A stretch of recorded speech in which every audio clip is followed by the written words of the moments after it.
Peace never lasts for men who've ruled in shadows. 3 years after Jinwoo Park disappeared into a quiet life, a single photograph changes everything. His daughter's face, posted innocently online by her school, reaches the wrong eyes. And when a black car appears outside their home at midnight, Jinwoo realizes the truth. You can leave the Empire, but the Empire never leaves you. Now, with his family's safety hanging by a thread and old enemies closing in, the man who traded power for love must decide.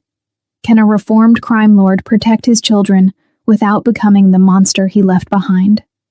This is episode 2. When the past refuses to stay buried, and a father's love becomes the most dangerous weapon of all. 3 years of peace ended with a school picture. James Park, the name still felt foreign on his tongue, stood in his classroom after hours, grading papers under fluorescent lights. His phone buzzed. A text from Amara. "Did you see Arya's class photo online? She looks so beautiful." He smiled, opening the school's website. There she was, his daughter, front row, grinning with missing teeth and wild confidence. The photo was public, tagged with the school name and location.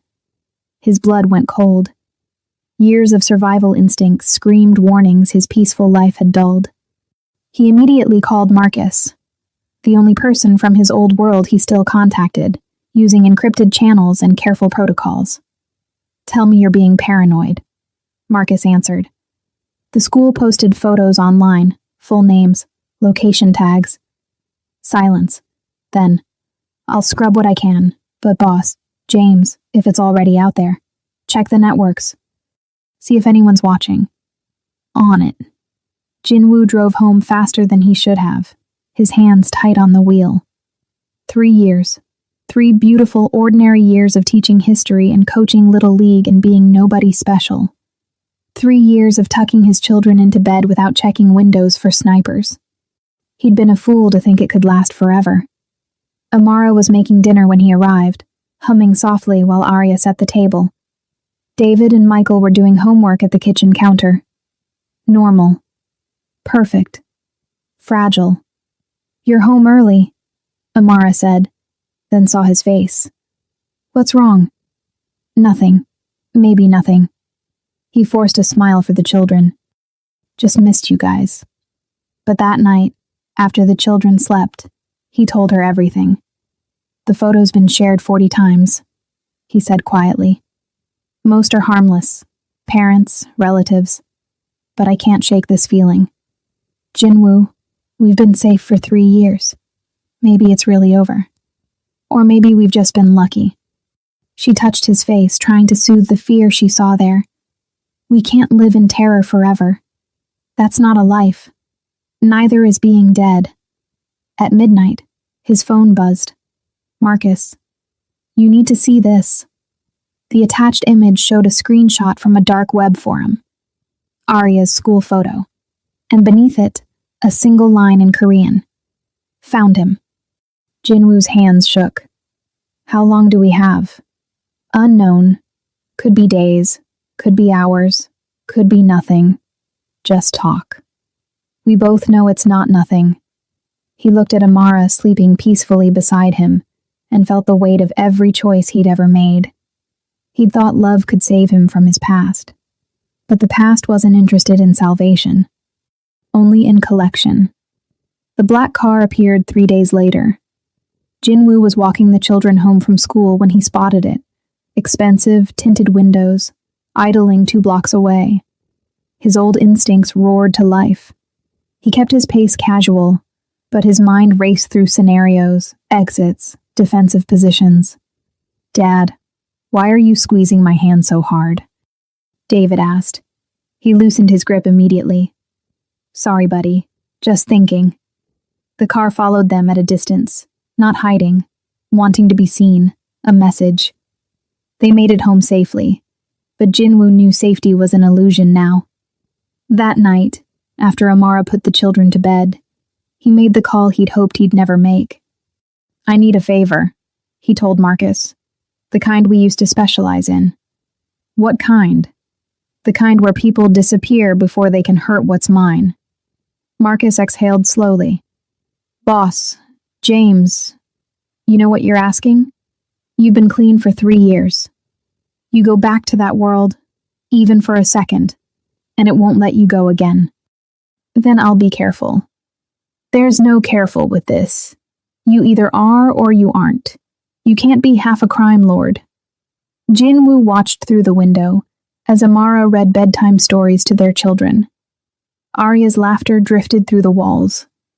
David's serious questions. Michael's quiet observations.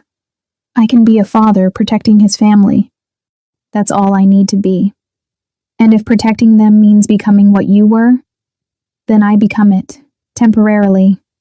Nothing's temporary in our world, you know that. But Jinwoo had already decided. The car returned the next morning, and the morning after that. Always watching, always waiting. On the 4th day, Jinwoo didn't drop the children at school.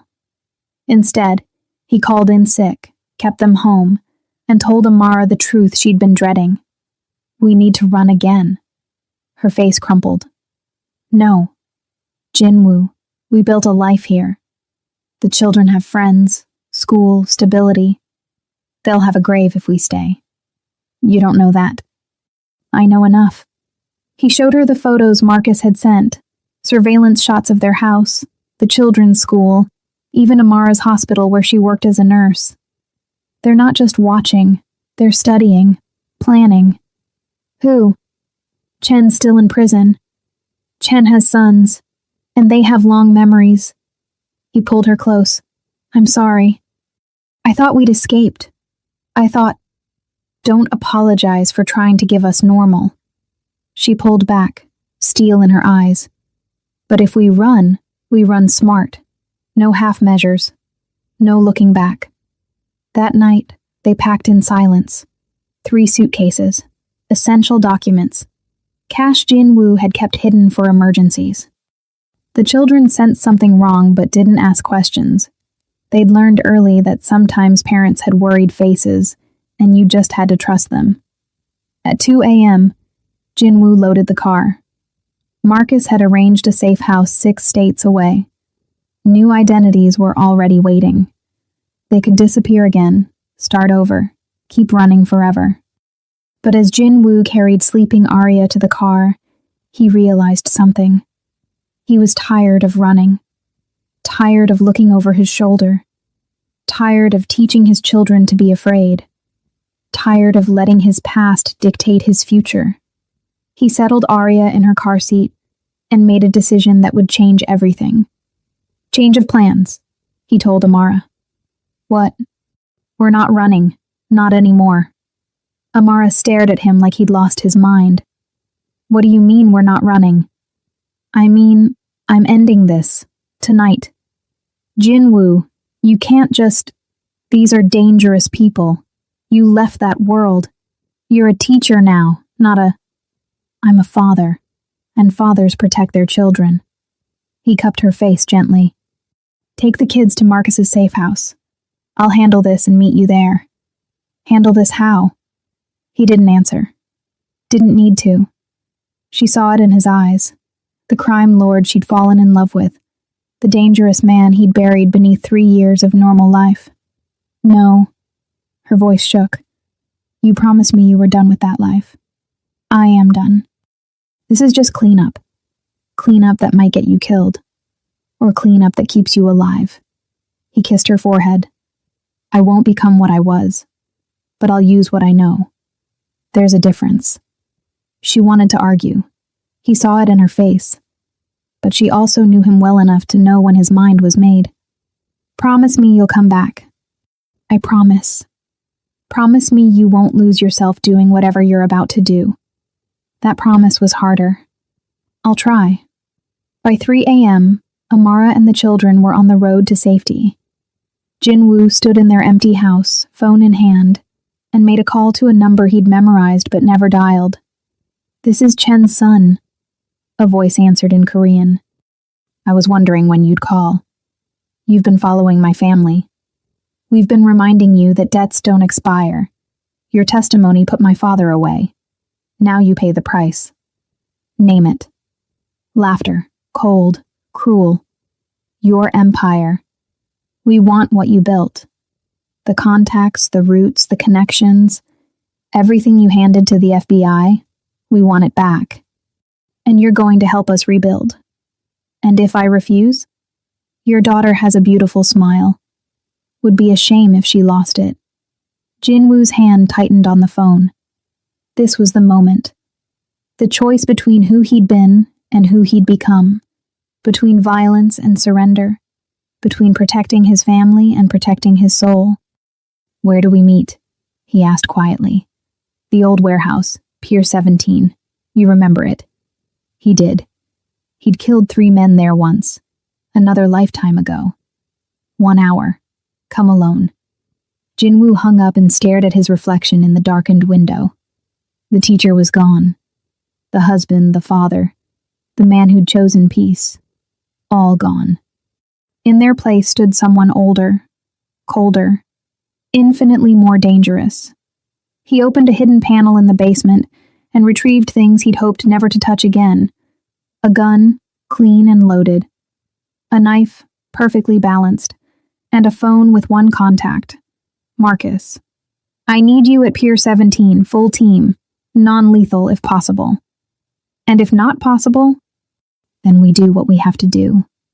The warehouse at Pier 17 stood like a monument to Jinwoo's past. Rusted metal, broken windows, the smell of salt and decay. He'd owned this place once, used it for meetings that ended in blood more often than handshakes. Now it was abandoned, forgotten, the perfect place for ghosts to meet. Jinwoo arrived at 4 a.m., the city still sleeping, unaware of the violence brewing in its shadows. He parked 2 blocks away and approached on foot, every sense heightened, every instinct screaming. This was the world he knew, the dance of predator and prey, the careful calculation of threat and response. Marcus and his team were already in position. 5 men Jinwoo trusted with his life, hidden in the darkness, watching. They communicated through earpieces, voices crackling softly. 3 vehicles, Marcus reported. 12 hostiles, maybe more inside. Boss, this is a setup. They're not here to negotiate. I know. Then why are we here? Because they threatened my daughter, and I need them to understand what that means. Jinwoo walked through the warehouse's main entrance, hands visible, weapon concealed. The space opened into a vast emptiness. Concrete floors stained with history, metal beams casting shadows in the dim light filtering through broken skylights. Chen's son waited in the center, surrounded by armed men. He was younger than Jinwoo expected. Maybe 28, handsome, wearing his father's arrogance like an inherited suit. This was Minjun Chen, the eldest son, the one who'd sworn vengeance when his father was arrested. Jinwoo Park, Minjun said, his English perfect but accented. Or should I call you James? The high school teacher? He laughed, and his men joined in. My father told me stories about you. The Korean ghost, they called you. The man who could end wars with a whisper. And now look at you. Hiding in suburbia, grading papers, pretending to be normal. Jinwoo stopped 10 feet away, hands still visible. I didn't come here to reminisce.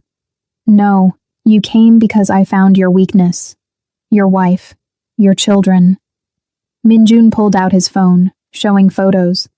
Arya at school, David at baseball practice, Michael at the library, Amara shopping for groceries. Beautiful family. Would be tragic if something happened to them. It would be. Jinwoo's voice was calm, almost gentle. Which is why I'm here to make sure nothing does. And how will you do that? You're outnumbered, outgunned.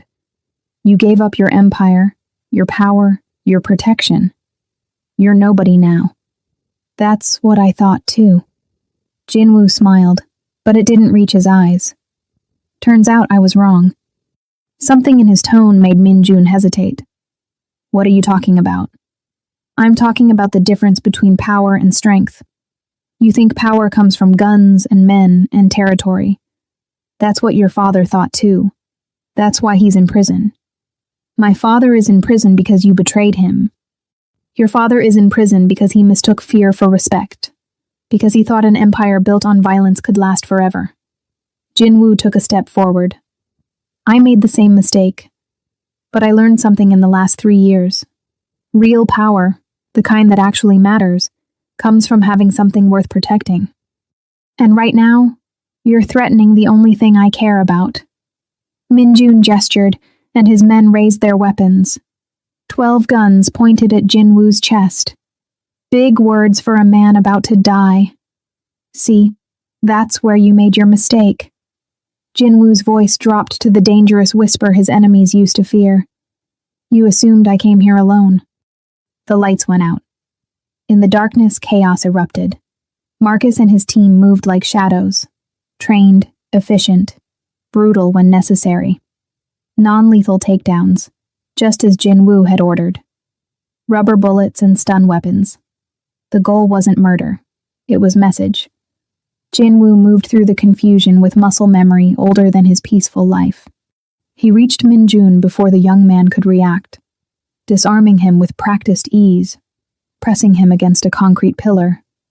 Listen carefully, Jinwoo said, his forearm across Minjun's throat. I left my old life because I wanted to be better. But don't mistake restraint for weakness. I know things. Things that could destroy your entire organization. Routes, contacts, dirty cops, politicians on your payroll. I documented everything before I disappeared. And if anything happens to my family, anything at all of it goes to the FBI, Interpol, every law enforcement agency that wants you dead. Minjun struggled, but Jinwoo pressed harder. You're bluffing. Am I? Your shipment coming through Vancouver next week? The one hidden in furniture containers? I know about it. Your deal with the Russians in Brighton Beach? I know about that too. Your father's money laundered through that art gallery in Soho? I can prove it. Fear flickered in Minjun's eyes. How? Because I built half those systems. I know every weakness, every vulnerability, every secret your organization tried to hide. Jinwoo leaned closer. So here's what's going to happen. You're going to leave my family alone. You're going to forget I exist. And in exchange, I'll forget what I know. We walk away. Both of us. Clean. And if I refuse, then I don't just destroy your organization. I destroy your father's legacy.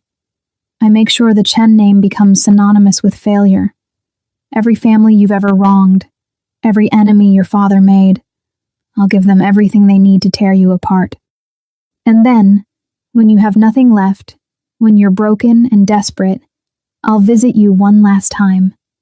And I'll make sure you understand what happens when you threaten my children. The lights came back on. Minjun's men were on the ground, disarmed, zip-tied. Marcus stood with his team, weapons ready but not aimed. Controlled. Professional. Jinwoo released Minjun and stepped back. This is mercy.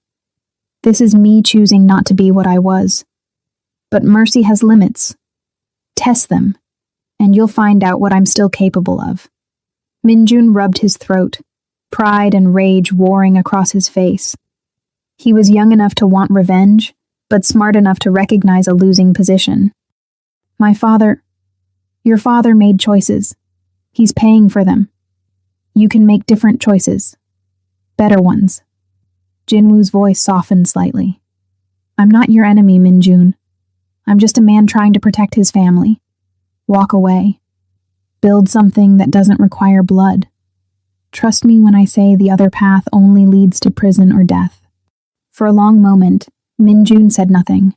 Then, how do I know you won't go to the FBI anyway? Because unlike your father, I keep my word. You leave us alone. I leave you alone. Simple as that. Minjun looked at his defeated men, at Marcus's team, at Jinwoo standing calm and untouchable in the middle of it all. The young man was calculating, processing, trying to find an angle. I need proof, Minjun said finally. Proof that you have what you say you have. Jinwoo pulled out his phone and showed him a single document. Shipping manifests, dates, locations, names. Enough to confirm he wasn't bluffing. Not enough to be useful without the rest. Satisfied? Minjun's jaw clenched. If I agree, if I walk away, what's to stop you from using this information anyway? The same thing that stopped me for 3 years. I don't want to be in this world anymore. I just want to be left alone. Jinwoo met his eyes. But I will burn everything to the ground before I let anyone hurt my family. Believe that if you believe nothing else. The standoff stretched, taut as wire. Then Minjun nodded once, sharp, bitter, but final. Fine. We walk away. But if you ever, I won't, as long as you don't. Minjun gestured to his men. Let them up. Marcus hesitated, looking to Jinwoo for confirmation. Jinwoo nodded. They released Chen's men, who gathered their weapons slowly, watching for treachery that didn't come. As they filed out, Minjun paused at the door. You really gave it all up? The power, the money, everything? Everything. For what? A normal life? Teaching kids history? For a real life, there's a difference. Minjun shook his head, unable to comprehend. My father always said you were the smartest of us. I thought he was wrong. Maybe he wasn't. Then he was gone, and Jinwoo stood in the empty warehouse, adrenaline finally fading, hands starting to shake. Marcus approached carefully. You okay, boss? Don't call me that anymore. Old habits. Marcus smiled slightly. That was either the bravest or stupidest thing I've ever seen you do. Probably both. Jinwoo holstered his weapon, still unfired, thank God. Did we get clean footage? Everything. Audio, video, the whole confrontation. Insurance, just like you wanted. Good. If he goes back on his word, we have proof we showed restraint. And if he doesn't go back on his word, then maybe, just maybe, we finally get to be free. They left the warehouse as dawn broke over the city, painting the sky in shades of hope and possibility. Jinwoo drove straight to the safe house, his heart pounding with need to see his family, to hold them, to confirm they were safe. Amara met him at the door, searching his face for answers. Is it over? I think so. Maybe. I hope so. She pulled him inside, and the children rushed over. 3 small bodies crashing into him with the force of love. He held them tight, breathing in their innocence, their trust, their absolute belief that their father could keep them safe. And for the first time in days, he believed it too. The weeks after the confrontation passed in careful silence. Jinwoo waited for retaliation that didn't come, watched for black cars that never appeared, monitored the networks through Marcus for any sign that Minjun had changed his mind. But there was nothing. Just blessed, terrifying silence. Maybe he actually listened, Marcus said during one of their encrypted calls. The Chen organization's been quiet. No moves against you, no chatter about revenge. They're focusing on their own operations. Or they're planning something we can't see. Boss, James, you can't live your whole life waiting for the other shoe to drop. Watch me. But Amara wouldn't let him retreat into paranoia. She saw the way he checked windows constantly, the way he tensed at unexpected sounds, the way he barely slept. One night, a month after the warehouse, she found him on the porch at 3 a.m. watching the empty street. Come to bed, she said softly. Soon. Jinwoo. She sat beside him, taking his hand. We're safe. You made us safe. But if you can't believe that, if you can't let go of the fear, then they've already won. I just keep thinking, what if I missed something? What if there's an angle I didn't see? Then we'll handle it. Together. Like we've handled everything else. She turned his face toward hers. But you can't protect us by never sleeping. You can't keep us safe by making yourself sick with worry. The children need their father present, not just physically here, but actually with them. She was right. He knew she was right. But 3 years of peace had been shattered so easily. How could he trust that it wouldn't happen again? I don't know how to stop being afraid for you, he admitted. You don't stop. You just learn to live alongside it. You feel the fear and choose joy anyway. She smiled. That's what you taught me when you walked away from your empire. Now, I'm teaching it back to you. Slowly, carefully, Jinwoo began to rebuild his life. He returned to teaching, though he varied his routes and remained vigilant. Amara went back to nursing, though Jinwoo had Marcus run background checks on every new colleague she mentioned. The children returned to school, and Jinwoo volunteered for every field trip, every school event, every opportunity to be present. David noticed the change. Dad, you're always here now. Is that okay? Yeah, it's good. You seem less sad. I was sad? David shrugged with that too old wisdom. You looked at us like you were trying to memorize us. Like you thought we might disappear. You don't do that as much anymore. Jinwoo pulled his son close, marveling at his perception. I'm working on it, buddy. 3 months after the confrontation, something unexpected happened. Jinwoo received a letter, handwritten, no return address, postmarked from Korea. His first instinct was to destroy it, to call Marcus, to prepare for new threats. But curiosity won. He opened it carefully, scanning for danger. It was written in Korean, the calligraphy beautiful and precise. Jinwoo Park, I am writing from prison, where I have had much time to think. My son tells me of your meeting. He tells me you could have killed him but chose mercy instead. He tells me you spoke of better choices. I have made many mistakes in my life. I built an empire on fear, just as you said. I hurt many people. I justified it all as necessary, as business, as the only way to survive in our world. But now, sitting in this cell, I see the truth. I was afraid. Afraid of weakness, afraid of vulnerability, afraid that without power, I was nothing. You walked away from what I could never leave. You chose family over empire. For years I told myself this made you weak.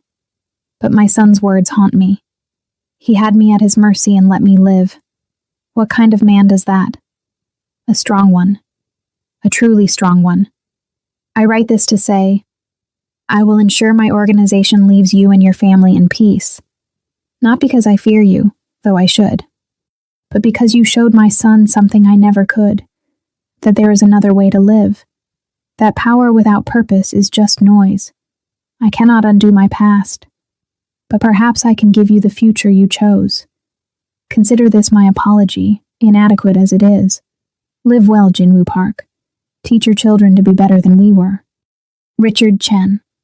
Jinwoo read the letter 3 times, searching for manipulation, for hidden threats, for the trap. But all he found was the rambling reflection of an old man facing consequences. He showed Amara that night, and she cried reading it. Do you think he means it? I think prison changes people, sometimes for the better. And Minjun? According to Marcus, he's been restructuring the organization, moving away from violent operations, focusing on legitimate businesses. Maybe our conversation actually stuck. Or maybe, Amara said softly, you gave them what no one else ever did. A choice. A real one. That possibility sat with Jinwoo for days. He'd spent so long believing that people in his world couldn't change, that the darkness was permanent, that once you chose that life, you were trapped forever. But he'd changed. He'd walked away. He'd chosen love over power, family over empire, hope over certainty. Maybe others could too. 6 months after the warehouse confrontation, life had settled into a new rhythm. Jinwoo still had nightmares sometimes, dreams of losing his family, of his past devouring his present. but they came less frequently now. And when he woke, gasping, Amara was there, solid and real, reminding him that love had won. The children were thriving. David had joined the robotics club and talked endlessly about engineering. Michael had discovered a talent for painting, his quiet nature translating into stunning artwork. And Arya, fierce, brilliant Arya, had decided she wanted to be a lawyer when she grew up, to help people who can't help themselves.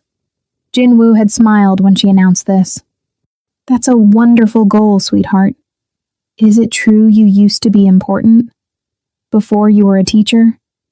The question came out of nowhere, catching both him and Amara off guard. They'd been careful never to discuss his past in detail, offering only vague explanations about Daddy's old job when the children asked why they'd moved, why they'd changed their names. "What makes you ask that?"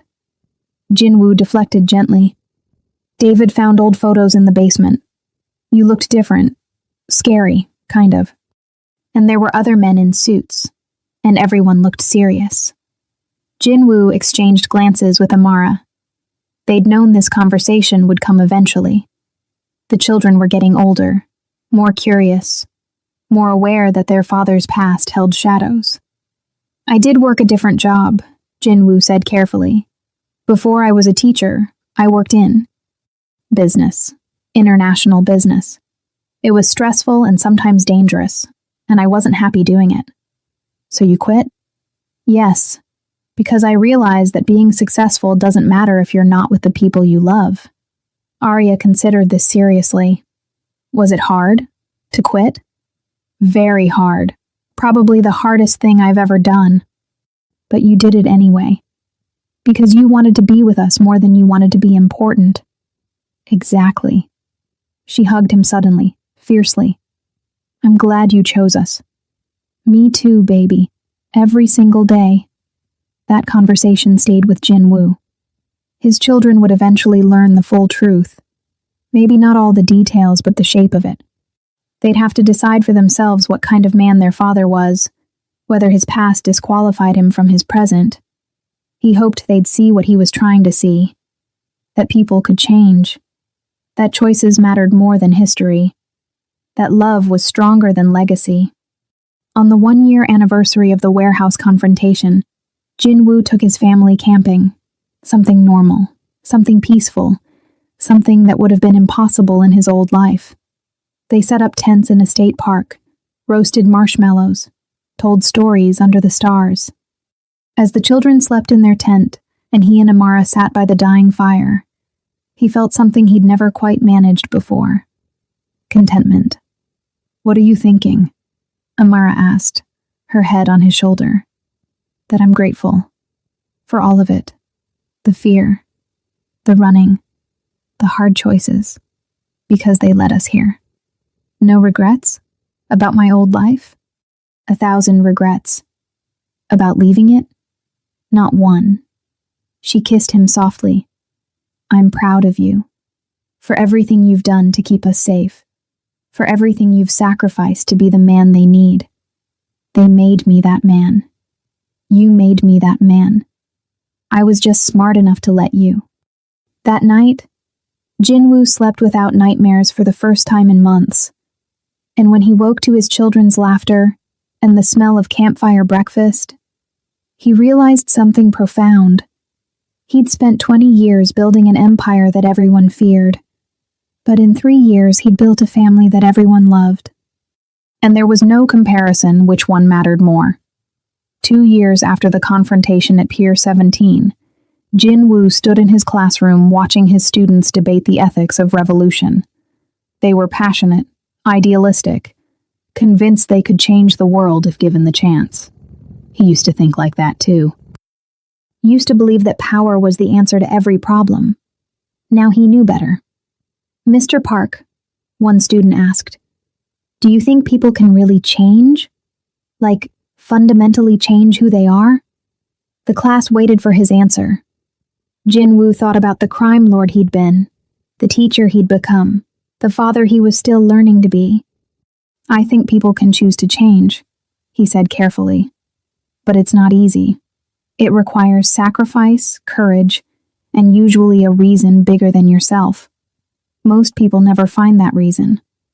But when they do, they're capable of remarkable transformation.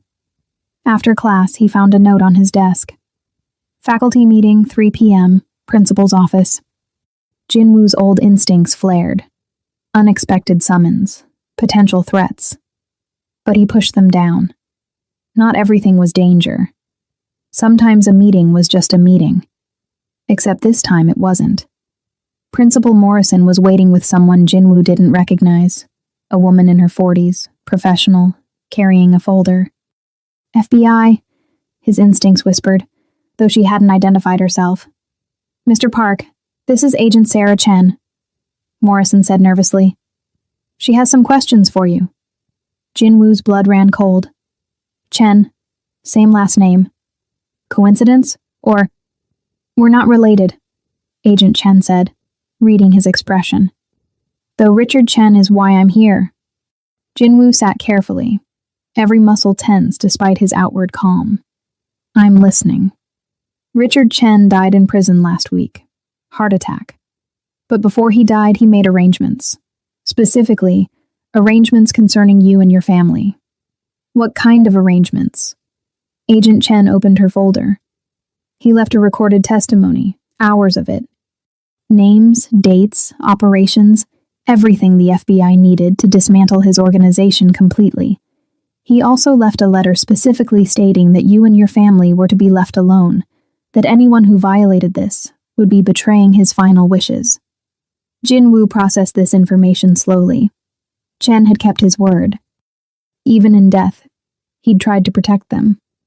Why are you telling me this? Because his testimony mentioned you. Not in a way that implicates you. He was very careful about that. But he spoke about why he cooperated. He said, and I quote, Jinwoo Park showed my son mercy when he could have shown violence. He chose a different path when we all thought there was only one way to live. Perhaps it's time I made a different choice too. I don't understand. What do you want from me? Agent Chen leaned forward. The FBI has been tracking you since you entered witness protection. We know you've stayed clean. We also know you could have returned to your old life a dozen times but chose not to.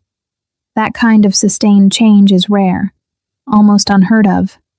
I had good reasons to change. Your family, we know, and that's why I'm here. She pulled out another document. Richard Chen's testimony has created a power vacuum. His organization is fragmenting. Some members want to go legitimate. Others want to return to traditional operations. It's chaos. And chaos in that world tends to spill into innocent lives. Jinwoo's jaw tightened. If you're asking me to get involved, I'm not. I'm telling you that the FBI is using Chen's testimony to offer deals to other organizations. Get out of the life, cooperate with us, receive immunity and protection. It's a first-of-its-kind program. And this concerns me how? Because you're proof it works. You walked away and survived. You built a real life. We want to use your story, not your name, not identifying details, but your journey, to encourage others that there's a way out. Jinwoo sat back, stunned. You want me to be some kind of example? Not publicly, just in conversations with people considering the program. Would you be willing to talk to them? Anonymously, safely, just to share your experience? He thought about Minjun Chen, young and arrogant, so convinced that power was the only way. He thought about all the others like him, trapped in a cycle of violence because they couldn't imagine anything different. I need to discuss this with my wife. Of course. Take your time. That night, Jinwoo told Amara everything. She listened quietly, her hand in his, processing the implications. What do you want to do? She asked finally. Part of me wants to say no.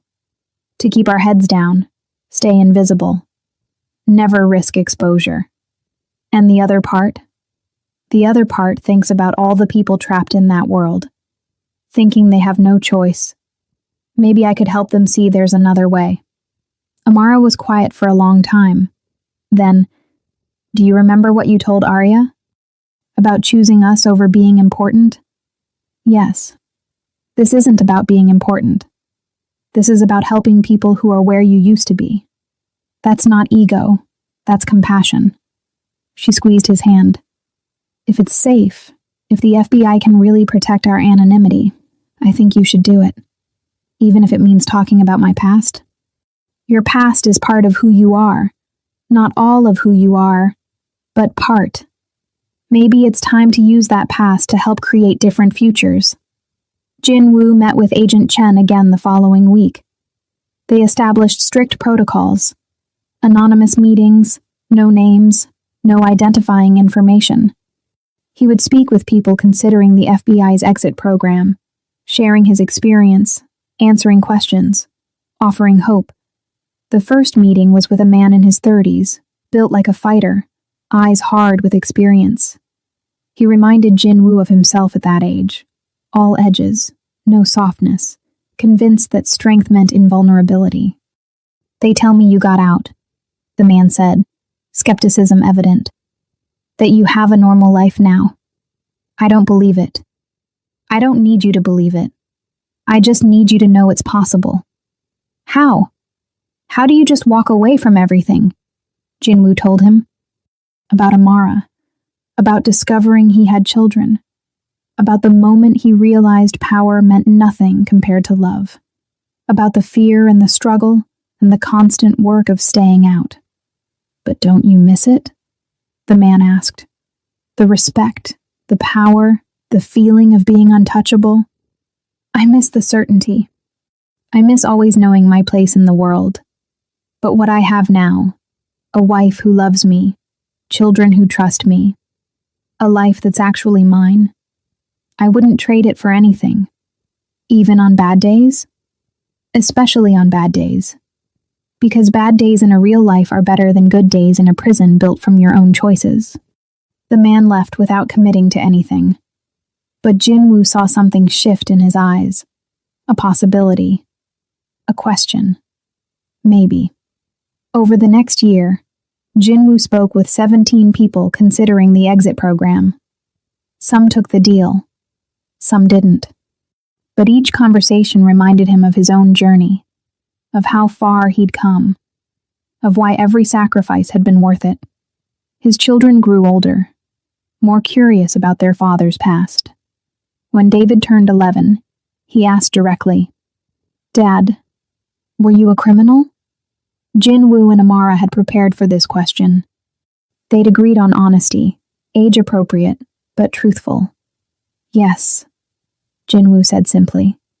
"Before you were born, I made very bad choices. I hurt people. I broke the law. I built a life on fear and violence." David absorbed this seriously. "And then what?" "And then I learned that your mother was pregnant, that I was going to be a father. And I realized I didn't want my children to grow up in that world. So I left. I helped the police arrest bad people, and in exchange, they gave us new identities and a chance to start over. Was it hard? The hardest thing I've ever done. Do you regret it? Your old life?" Jin Woo pulled his son close. "I regret the harm I caused. I regret the time I wasted. But I don't regret where it led me, because it led me to you, to your brother and sister, to this life, and that makes every hard moment worth it." David hugged him tightly. "I'm glad you chose us." "Me too, son. Every single day." That conversation was harder than facing Chen's organization. But it was also more important, because his children needed to know the truth, that their father wasn't perfect, that he'd made terrible mistakes, but that he'd chosen to change. On the 5th anniversary of leaving his old life, Jin Woo took his family back to the park where he'd first spent time with them as their father. The children were older now, 10 years old, tall and confident, and so beautifully themselves. "This is where it really started," he told Amara, as they watched the triplets play. "Where I decided I wanted to be their father, more than I wanted to be powerful." "You are powerful," Amara said. Just differently now. What do you mean? You changed yourself. You changed our lives. You're helping other people change theirs. That's real power, the kind that actually makes the world better. He kissed her softly, gratefully. How did I ever get lucky enough to find you? You didn't find me. I found you. And I saw past the crime lord to the man underneath who wanted to be good. She smiled. I just gave you permission to be that man. That night, after the children were asleep, Jinwoo stood in their backyard under the stars. He thought about the empire he'd built and destroyed, about the people he'd hurt and the ones he'd saved, about the journey from darkness into light. His phone buzzed. A text from Agent Chen. Another candidate wants to talk. Says he heard about you from someone you met last year. He's ready to try. Thank you for this. Jinwoo smiled. This was his empire now. Not built on fear, but on hope. Not ruled through violence, but through example. Not measured in power, but in lives changed for the better. He'd been a crime lord once, feared and respected and completely empty inside. Now he was a father, a husband, a teacher, a man who'd chosen redemption over revenge, love over legacy, family over everything. And somewhere in the distance between who he'd been and who he'd become, he'd discovered the truth his old life had hidden. Real power wasn't about controlling others. It was about controlling yourself, about choosing goodness when darkness would be easier, about building something that mattered more than monuments to ego. He'd built an empire once, and it had meant nothing. Now he'd built a life, and it meant everything. Jinwoo went inside, locked the door, and climbed into bed beside the woman who'd saved him from himself. His children slept safely down the hall. His future stretched ahead, uncertain but filled with possibility. And for the first time in his entire life, Jinwoo Park, teacher, father, reformed criminal, was exactly where he was meant to be. Home. The end.